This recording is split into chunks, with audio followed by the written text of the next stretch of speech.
Hey guys, welcome back to A Day in the Life.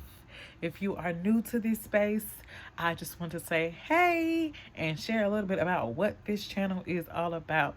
It is all about how you are living your daily intentions, reverse engineering your vision, and positioning yourself to live the best life that was designed for you from the inside out.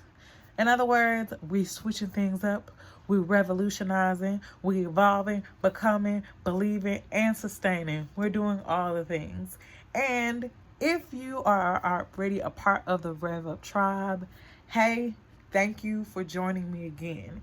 So I mentioned in my previous videos, if you haven't checked them out, that I have recognized that I am super passionate about doing book reviews on books that are written by women of faith who are also of color. I always get questions about what type of courses, classes, books are you taking to become the woman that you are and develop and change and transform yourself. So I've decided to actually share some of those and not just share a list, but like get really intentional on what I've taken away from those. So my first book review was on Sarah Jake's Woman Evolve, which was an amazing read. It took me on such an emotional roller coaster. And I like to give myself at least one faith-based book a month. I don't like to inundate myself because I really like to read these, process them, take notes for myself, and really see what it is that like the spirit is trying to tell me, or areas where I can like grow and develop in a better way. So today I'm very excited because this book was written by someone who people didn't really know for real, that she was a Christian woman, a woman of faith, a woman of God, and that she lived this life that really and truly, it wasn't who she portrayed on TV. She is an actress from one of my favorite TV shows, Insecure. And if you have not watched Insecure, you need to make sure that you catch up before the final series that's happening in October. Shout out to my birthday month, all the Libras out there. I'm excited that Issa Rae, loved me enough to let that be my birthday gift.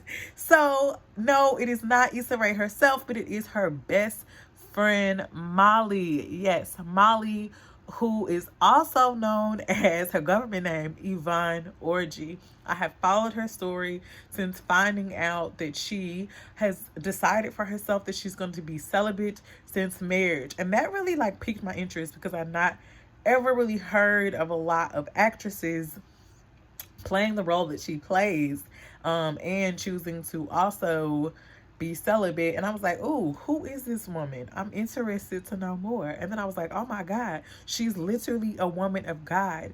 And so she came out with her first book ever.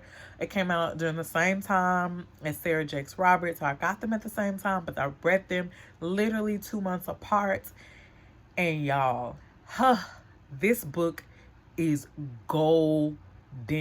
When I say it speaks so perfectly to, I think, so many different millennial women who are high achievers, hard workers, believe in this greater vision, and you know that there's something inside of you, and you're not trying to give up on the thing that God told you he was going to do. You're ready to wrestle him for it, but you also want stuff to work on your own time. You're not really trying to be patient. You want stuff now. You feel like you're ready, and you don't really realize that there's some stuff that you need to unpack so that you can be prepared for what it is God trying to give you. And if that's you, let the church say amen. That's definitely me. So I resonated with this book so much. And oh my God, I gotta give you the title, right? So the name of the book is called, and I always screw it up, so I took my notes. It's called Bamboozled by Jesus: How God Tricked Me into the Life of My Dreams.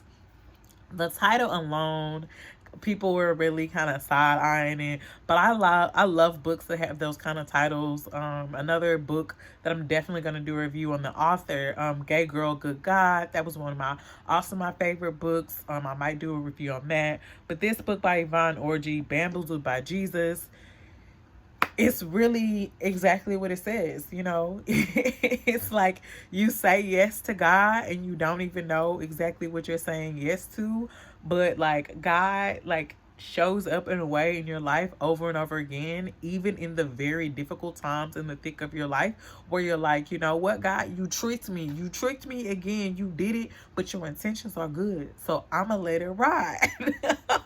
And so I loved this book, and this was actually my first time doing using Audible for a book. So I did not get the hardback book, and that's why you don't see me like, you know, posting with it in my hand. But I tried Audible, and as a stay-at-home mom, I think that I liked it. I love hardback back books. That's really hard to say.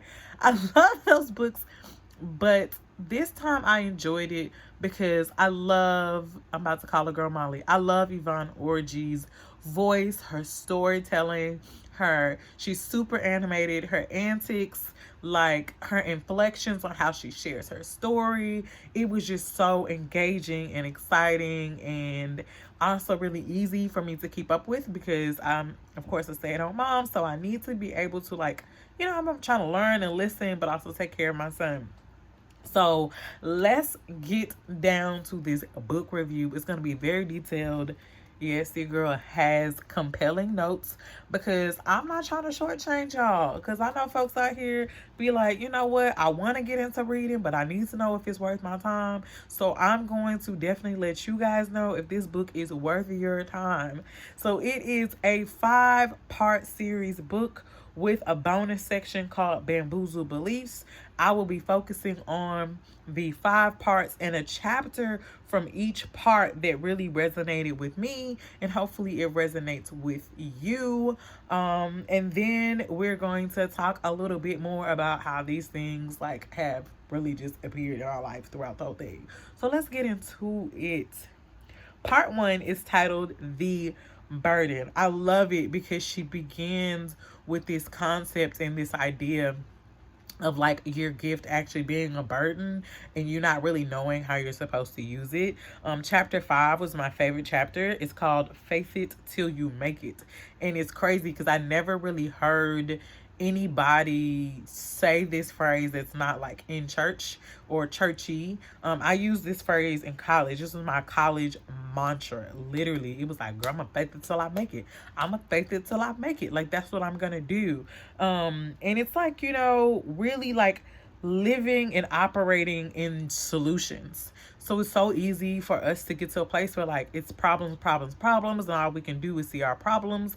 But no, we are all called to be solutions, and solutions actually live inside of us. So it's about living your life in such a way that like you believe for something greater, even though like your situation and scenario doesn't look like it. So she walks through how she had to become her own assistant. She was like super busy, so she was like, I'm gonna get an assistant, and her assistant was her getting a Google Voice number and her doing herself.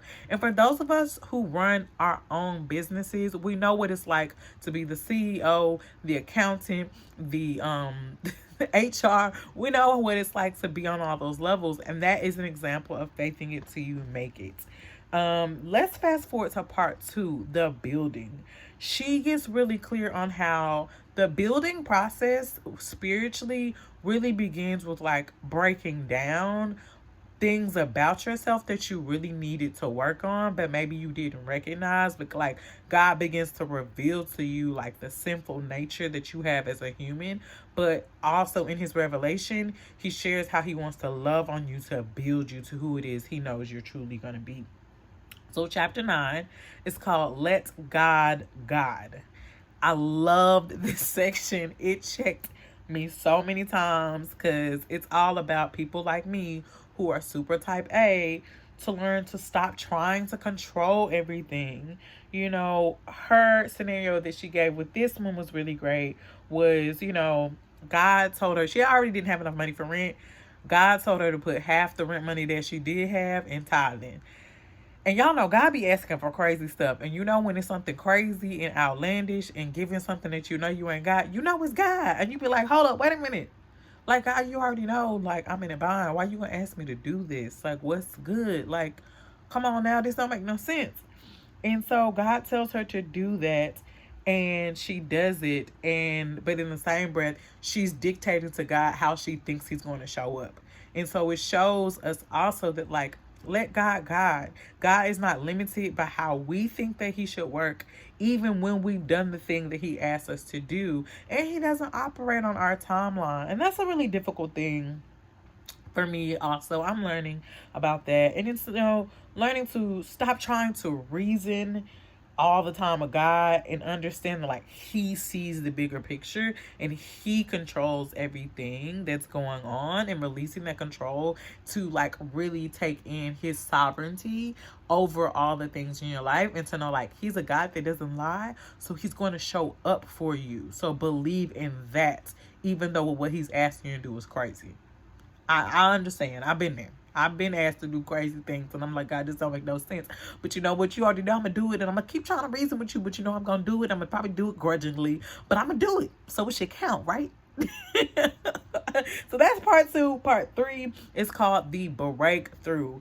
This is the section that is probably my most favorite, and I think it has more chapters than the other ones, but it's like the breakthrough is like the longest part of God establishing you. And it's like, Jesus, have I not been through enough? I think I've been through enough.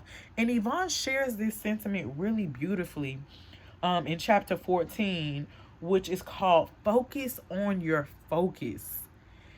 In the breakthrough season, it's like you can see the end, or you can see some semblance of the light, but for some reason, like, all these other things start to poke up because you've been in your seasons for so long. So she says that something that she utilizes as a tool is this concept of, like, setting your vision, reverse engineering your vision. See, it comes up every time. This is definitely biblical principle.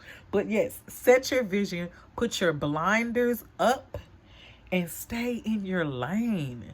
Staying in our lane can be so challenging, but if our blinders are up and we have a clear vision and we know what God is doing, we can make the appropriate value-based decisions and live our life intentionally in such a way that we have the clarity needed to walk into what it is that we want. And another point she made also in this section that I really, really liked was she talked about how, like, your desires, your own personal desires, can also be blinders.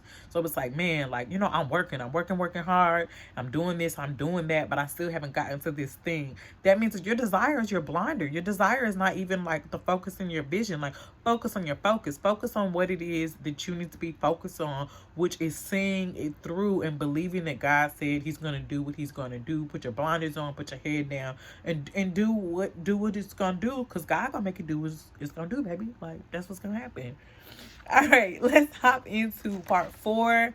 I really hope you guys are enjoying this. Part 4 is titled The Booked, Blessed, and Busy. Now, this is the stage that everybody want to be in. I'm trying to get there too.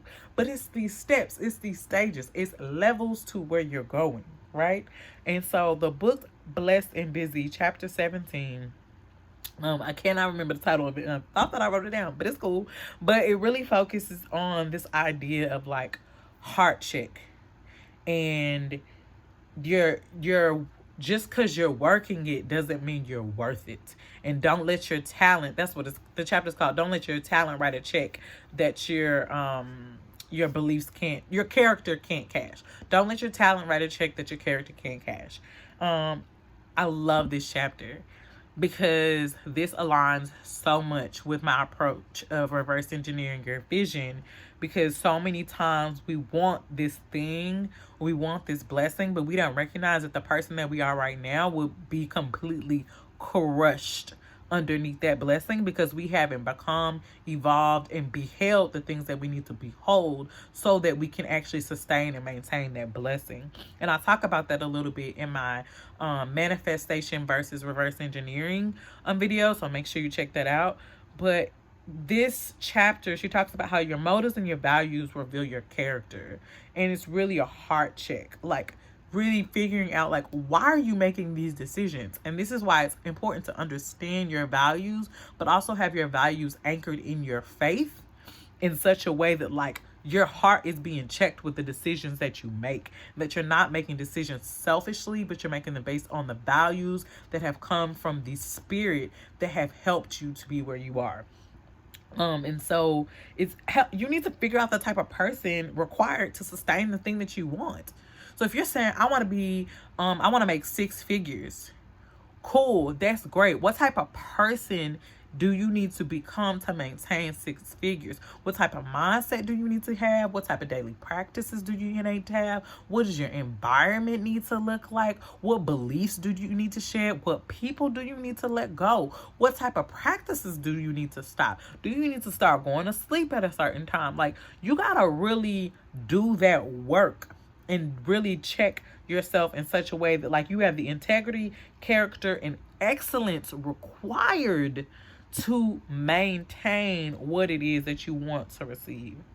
I'm gonna get my soapbox by that one, because y'all know I can go on and on and on about becoming, the difficulty that comes with becoming, as well as, you know, just the real work that a lot of us don't want to try to do, but just get frustrated when the thing, like, we get it and it crushes us and it doesn't sustain, and then we look for the next thing to fill us.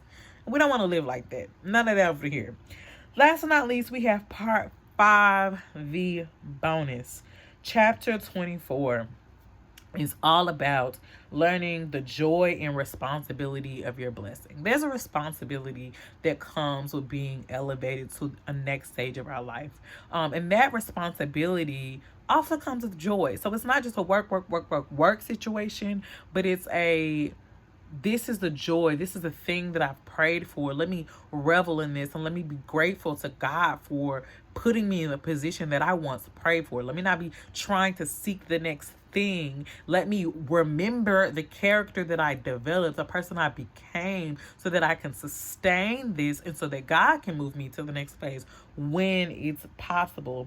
And it's all about making those value-based decisions and living intentionally daily, so that those daily intentions then become your habits, your routines, and it just becomes a way of life for you. So it doesn't become something that you just practice. It's literally like innate in you to do these things. So yeah, that is, you know, Bamboozled by Jesus, how God tricked me into living the life of my dreams. It's so practical.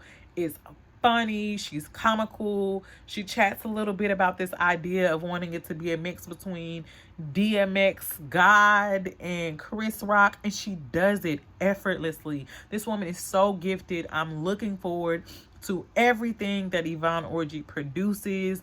It's been so amazing to just hear and learn her story, how God has positioned her, how her obedience has led to such fruitfulness, the years of work that she put in, the patience, but literally the thing that she always helped herself sustain were her values. She made value-based decisions that were anchored in her faith. Like, there's literally no negating it. And so I am just really excited that I got the chance to read her book. I encourage you guys to listen to it on Audible. That was my favorite way to digest it. I will still be buying the hardback book. I'll make sure to put the link in the comment.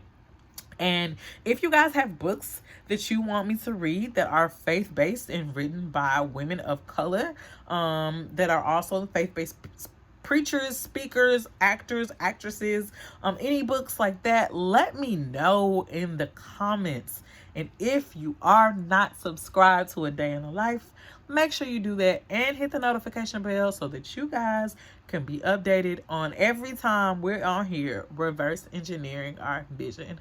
Bye, guys.